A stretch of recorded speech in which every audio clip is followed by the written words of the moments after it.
বাংলাদেশের ফুটবলকে প্রবাসী ফুটবলাররা কিছুটা অক্সিজেন জুগিয়েছেন, যা তাদের মাঠের পারফরমেন্সের মাধ্যমে কিছুটা নতুন স্বপ্ন দেখাচ্ছে।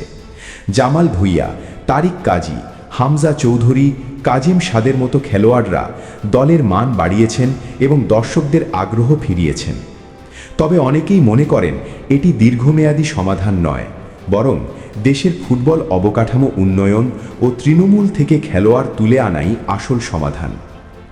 মূল বিষয়সমূহ: প্রথম, প্রবাসী ফুটবলারদের প্রভাব। হামজা চৌধুরীর মতো খেলোয়াড়দের আগমন দলের মান ও গ্যালারির আগ্রহ বাড়িয়েছে, যা অনেককে আশাবাদী করেছে।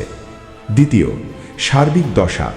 দেশের অভ্যন্তরীণ ঘরোয়া ফুটবলের অবকাঠামো নাজুক, নিয়মিত লিগ হয় না এবং অধিকাংশ ক্লাব আর্থিকভাবে দুর্বল, যা ফুটবলের বিকাশে বড় বাধা।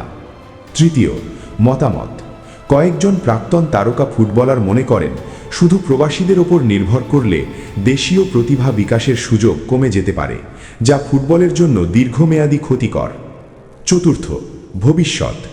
দীর্ঘমেয়াদী উন্নতির জন্য বাফুফেকে তৃণমূল পর্যায় থেকে সঠিক প্রতিভা খুঁজে এনে পৃষ্ঠপোষকতা করতে হবে, শুধুমাত্র প্রবাসী নির্ভর না হয়ে।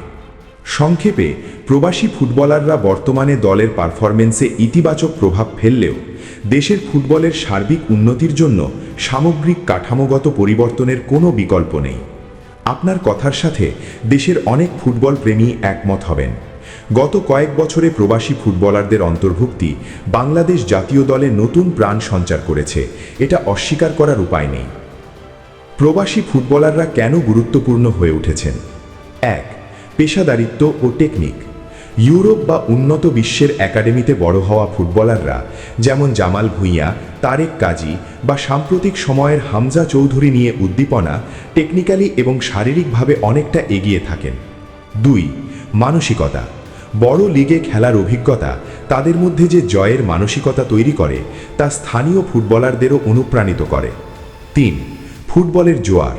প্রবাসী ফুটবলাররা দলে আসায় সাধারণ মানুষের মধ্যে ফুটবল নিয়ে নতুন করে আগ্রহ তৈরি হয়েছে। গ্যালারিতে দর্শক ফেরার পেছনেও এটি একটি বড় কারণ। তবে মুদ্রার উল্টো পিঠও আছে। দীর্ঘমেয়াদে ফুটবলকে বাঁচাতে হলে শুধু প্রবাসীদের ওপর নির্ভর করলেই চলবে না। আমাদের ঘরোয়া লিগ, তৃণমূলের একাডেমি ও পাইপলাইন শক্তিশালী করা জরুরি। প্রবাসী ফুটবলাররা হয়তো বর্তমানকে রক্ষা করছেন, কিন্তু ফুটবলের ভবিষ্যৎ টিকে থাকবে দেশের মাটি থেকে উঠে আসা প্রতিভা আর সঠিক ব্যবস্থাপনার উপর। আপনার মতে বর্তমানে আমাদের লিগের কোন বিষয়টি সবথেকে আগে পরিবর্তন করা উচিত? একাডেমি কাঠামো নাকি ক্লাবগুলোর পেশাদারিত্ব?